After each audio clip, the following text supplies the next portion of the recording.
Nesses dias de jejum que nós estamos falando da palavra de Deus, nós precisamos ter por revelação que o pecador, ele morreu. Diga comigo, o pecador. Eu quase ouvi, diga, o pecador morreu. Vira para o teu irmão e diga assim: o pecador morreu.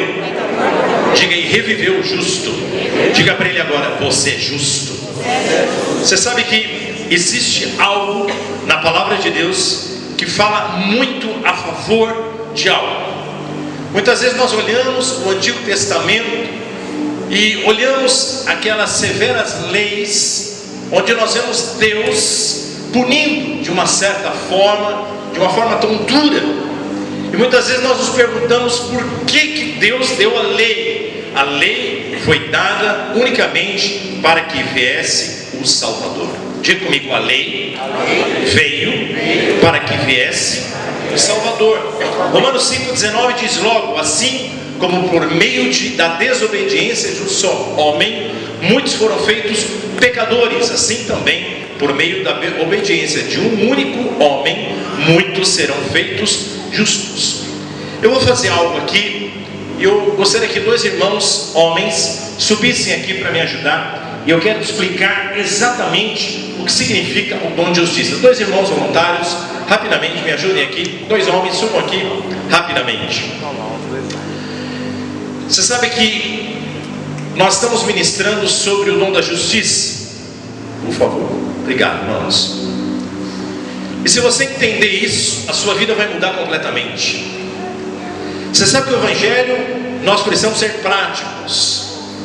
Muitas vezes nós queremos falar tantas coisas, mas existe algo chamado a praticidade rápida e real do Evangelho. E a justiça de Deus é nada mais do que eu vou te fazer aqui. Acredite em algo. Quando você estava lá no Éden, acredite, você era para estar no Éden, junto com Adão. E você deveria passear com Deus ao cair da tarde. Então veja.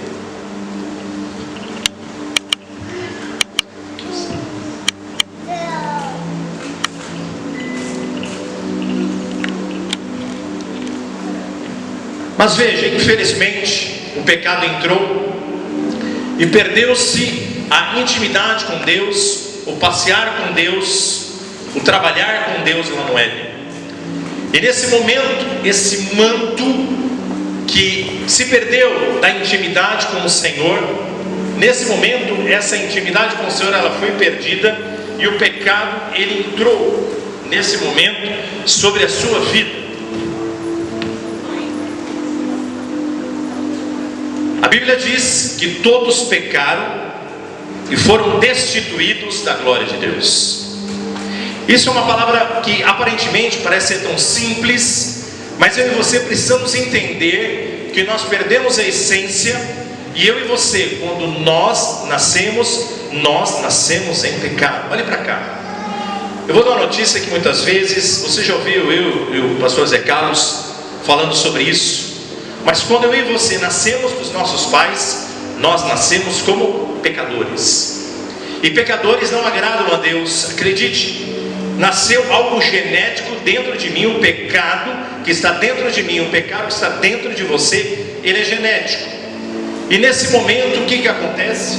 Jesus vem com o seu manto de glória, vem com a sua justiça.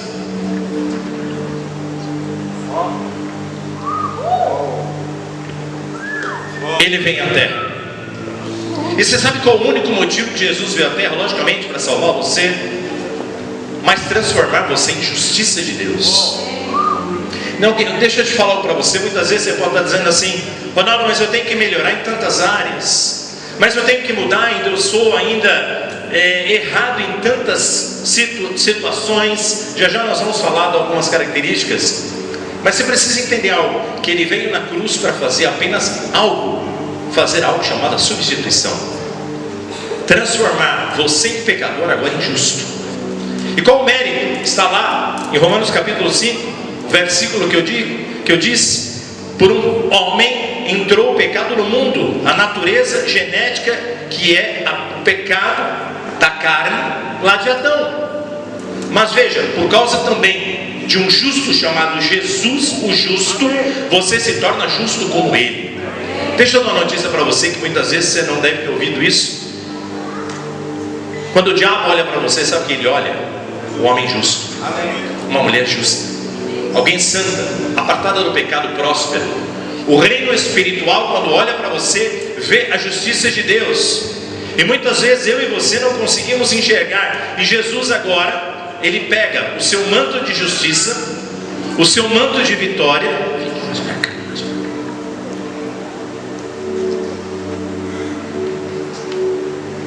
Ele pega a cura, a prosperidade e a riqueza dele, do Criador, e Ele olha para o homem que vive uma vida muitas vezes deprimida, uma vida doente, uma vida sem valor, uma vida sem sonho. E eu me lembro agora de uma situação. Essa semana eu tive o privilégio de estar numa célula ali do Santo Daeg, uma bênção. Estive lá, os irmãos ali muito apaixonados por Jesus, e estava ali uma senhora, não sei se ela está aqui, e quando eu terminei de orar, o Espírito me deu uma palavra. Eu vi essa senhora com o rostinho tão cansado, com o ombro tão pesado, e eu disse para ela: você não precisa viver o que você está vivendo. Ela olhou para mim, ela regalou o olho e disse assim, aliás, ela nem disse nada, os olhos disseram que ela realmente estava tão cansada. Eu falei assim: olha, esse peso, esse problema, essa situação que você está tão preocupada, Jesus já levou na cruz do Calvário, e você agora só precisa ter consolo e paz no seu coração. Esse é o motivo da troca do manto. Olha que coisa poderosa. Através do último Adão, o pecado entrou, mas através de um homem chamado Jesus, o manto de justiça, a troca que estava sobre a vida de Jesus, agora passa para o homem. Olha que coisa poderosa. Troquem por favor os mantos. É isso que Jesus fez. Ele pegou a depressão, o peso, o cansaço, a fraqueza, a falta de sonho, e levou e cravou na cruz do Calvário. Deixa eu te falar para você, lá no inferno estão todos os seus pecados, aqueles que você fez no passado, que você muitas vezes até você continua fazendo, e você vai fazer. Mas eu digo para você, para Jesus, Ele pegou e cravou tudo isso na cruz do madeiro, e para Ele não vê absolutamente nada. E agora, veja, nesse momento Jesus se torna maldição, para que você fosse uma pessoa chamada filho de Deus. Pastor, mas eu não mereço isso por isso que chama-se graça, favor e merecido. Diga comigo, graça. Diga, favor, que eu não mereço. Muitas vezes você pode dizer assim: olha, mas eu não merecia porque Adão pecou. É verdade, mas como Jesus quis corrigir essa situação do pecado de Adão, agora Ele faz a troca do manto, e nesse momento a substituição é feita. Acredite em algo, você é justo. Muitas vezes você olha para a sua vida, você olha para a situação que você está vivendo, lá no seu casamento, na sua vida financeira, não é? No seu coração, às vezes você não consegue perdoar alguém. Deixa eu te falar algo para você: coloque tudo isso diante de Deus e diga: eu sou justo. Diga comigo: eu sou justo. Acredite em algo, quando você entende que você é justo, você é filho de Deus, a palavra de Deus é essa: você é meu filho amado em que me alegro. Quando eu entendo isso, e quando eu erro, pastor, você não erra muito, acredite nisso, mas quando eu erro, eu tenho a plena convicção que eu sou filho amado de Deus, aquele filho que se sente amado.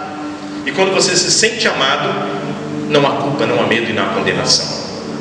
Você sabe que, pastor, como é que eu me liberto do pecado? Existem atitudes na minha vida que eu ainda faço é habitual, é rotineiro. Quando você entende que é através da substituição. Quando eu olho essa cena aqui, não é essa cena que eu peço que você nunca esqueça. Quando eu olho essa cena, sabendo que Jesus levou todo o pecado, toda a maldição, toda a doença, toda a pobreza, e Ele me deu a sua riqueza. Por isso que eu acredito numa igreja rica, irmãos. Eu acredito que esses dias o Senhor está liberando muitos milhões para nós. Quantos entendem isso? Quando eu vejo o Lourenço, tenho falado com ele praticamente todos os dias, falando que ele está conosco, não é? Quando eu vejo o Lourenço, irmãos que estão conosco, já nós vamos falar em outras cidades, em outros países. Um deles é a Argentina, onde nós vamos enviar esses dias agora 160 Bíblias lá, onde nós recebemos Bíblia em espanhol e Bíblia também em inglês. As Bíblias estão aqui, vão ser enviadas essa semana, de avião lá para a Argentina. Irmão, meu coração se constrange sabendo que aquele irmão que está ali mudando, está começando uma célula, e ele já diz: nós vamos ganhar a América Latina para Jesus. Irmãos, queima isso no meu coração. Amém, irmãos? Eu creio nesse mover. Agora acredite, o veneno do pecado foi inoculado por nossos pais Adão e Eva, e ele é genético. Dentro de você existe um pecado. E eu vou te contar uma história, eu quero que você entenda. Imagine que existe agora um 11º mandamento, e esse primeiro mandamento: não comerá churrasco. Quantos gostam desse 11º mandamento? Lá no sul fica difícil, Carlos. E esse 11º mandamento: não comerá churrasco. Aquela picanha, você não vai comer mais a fraldinha, não vai comer, o pessoal lá está conosco de Goiânia, não vai comer mais a paca, não vai comer mais a capivara. Só que chega um momento, veja bem, que o diabo sabe. O diabo vai tentar você da seguinte forma: você sabe que dentro de você tem algo que quer comer churrasco, mas Deus diz: não comerá churrasco. Diga comigo: não comerá churrasco. Sabe o que o diabo faz? Ele põe do seu lado uma brasa e coloca aquela picanha maturada, e começa a derreter aquela gordurinha. Já está sentindo aí, não? E aí começa aqui dentro, algo dentro de você, você sabe, Deus falou que não pode, mas chega algo dentro de você e fala o seguinte: eu vou comer essa picanha. E você vai lá e come a picanha. Deixa eu te falar uma coisa para você: cada um sabe o churrasco que ele atenta. Dentro de você existe essa necessidade. Como é que quebra isso? Através da cruz de Cristo. Deixa eu te contar uma outra história. Imagine que Deus, ele odeia banana, mas ele ama uva. E quando você olha isso, e quando você percebe isso, que Deus ama a banana, mas você é uma bananeira. Diga: eu sou uma bananeira. Só que Deus odeia bananas. Então você vai, começa a se enfeitar com uma videira, folhas da videira, aparência de videira, e no momento que sai o fruto, começa a vir banana. Uau! E nesse momento agora você precisa entender algo: que você tenta se vestir de uma videira, mas a sua raiz é de bananeira. A cruz, acredite em algo que eu vou te falar, veio para encerrar a raça dos bananais. Ele veio para matar isso. A cruz veio para matar a raça dos bananais. Sabe por quê? Uma bananeira especial surgiu entre nós. Ele se fez como você, como homem, para entender, para que você entenda que ele veio e ele entende cada necessidade que você tem passado. Ele não é um Deus distante, ele não é um Deus longínquo. Éramos bananeiras podres, cheios de frutos de injustiça, e nos tornamos agora filhos amados. Sabe o que nós éramos? Se a gente pudesse definir, nós éramos uma grande pecadeira. Não existe essa árvore, ok?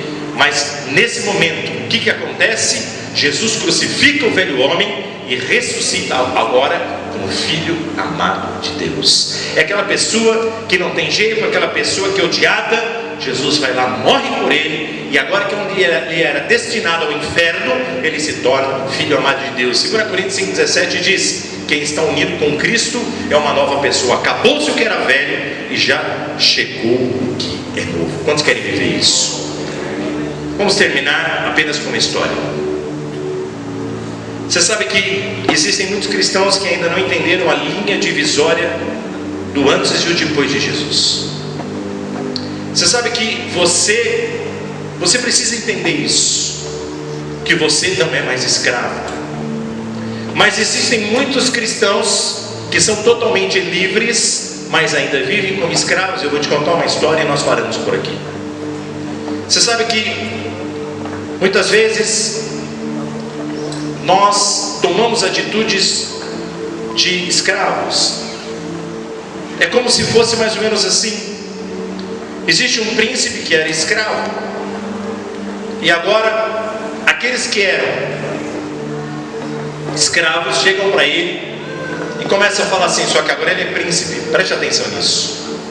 Escravo, quero saber como é que está a opressão lá no campo das trevas. E ele nem dá ouvido, sabe por quê? Porque agora ele é príncipe. E ele é escravo ou escravo. E agora ele começa agora a nem ouvir. Você está falando comigo porque agora eu não sou mais escravo, porque agora eu sou príncipe do reino de Deus. Uau. Mas às vezes uma pessoa mais nova em Cristo, quando alguém pode chegar para ele, alguém com 1, 2 meses se converteu, quando chama ele, agora ele é príncipe de Deus, chama ele de escravo, ele pode abalar. Mas a gente fala para você, vai passando o tempo, vão passando os anos, vão passando aí os meses, e você vai entendendo a revelação da justiça de Deus em Cristo. Quando alguém te convida para uma balada do reino das trevas, sabe o que você fala?